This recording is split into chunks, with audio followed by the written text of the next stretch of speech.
Welcome to my latest vlog.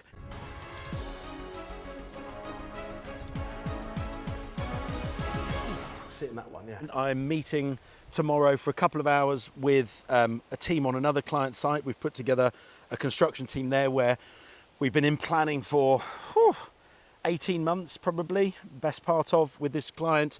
They bought a really good site in Chadwell Heath, which was a block of flats above retail. So that's Class A MA conversions. One of them sui generis actually, so it doesn't have a Class MA permitted development rights to residential.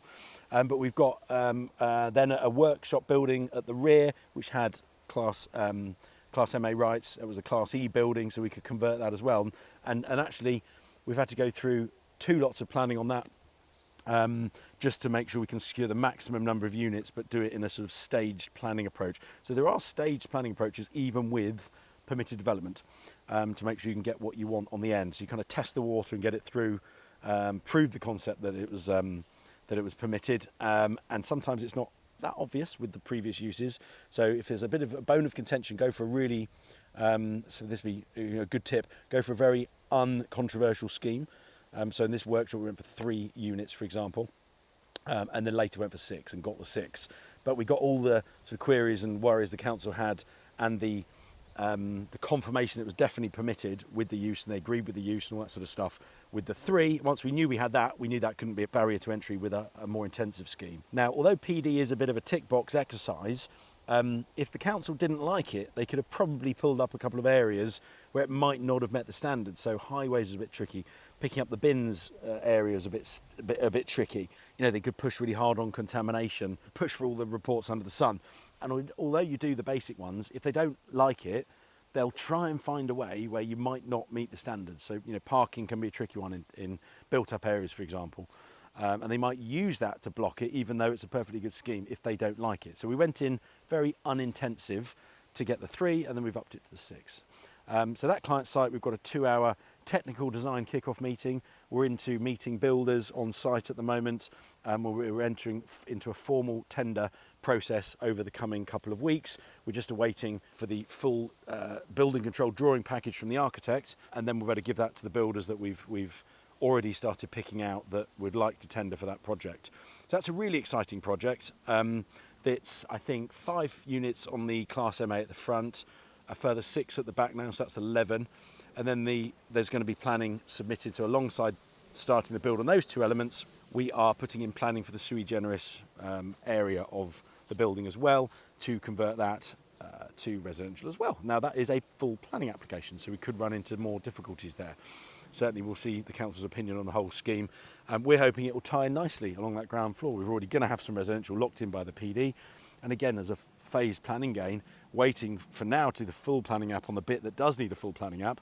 Hopefully we can say, look, we're going to make the whole facade of the front, we're going to update that, make it all look pretty and in line with a residential block, rather than, you know, half commercial at the bottom, one half, and the other half residential on the bottom, which doesn't look particularly great on a street scene. And by, you know, working through various planning apps and asset managing this site, you know, we're going to be increasing the value of the client site substantially. So a really exciting site. I'll be able to give you more numbers on that as I document on that particular video. I don't have them off the top of my head, but I know the purchase of the site was around 3.5 million.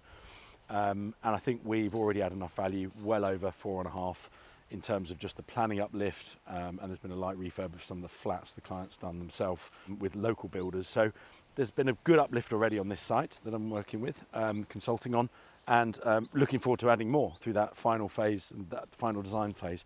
And I also help with all the layouts and the design of the layouts, working alongside the architect to create the most commercially viable scheme that's there. You know, architects are great at doing what they do, but they don't necessarily have all the commerciality in the world. You know, you're a developer, and you know, the developer makes the final decision. You know, the developer's the one designing the site. It's your site. It's your, you know, it's your project. It's not the architect's project. It's not the project manager's project. It's not quantity surveyor's project.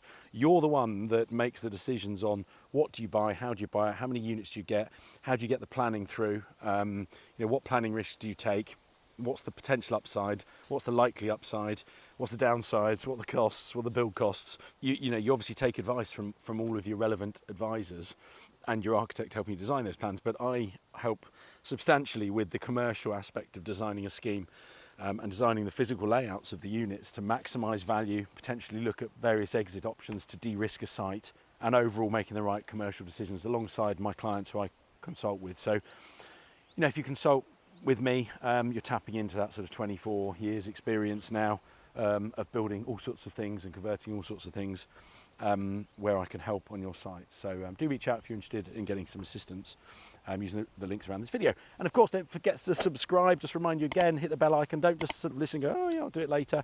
Please do it now, subscribe. There's lots of cool videos coming up.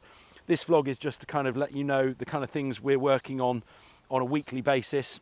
And then there'll be other videos that are very specific when I do go on these sites to document. So when you see them, you're like, oh, I remember Nick mentioning that.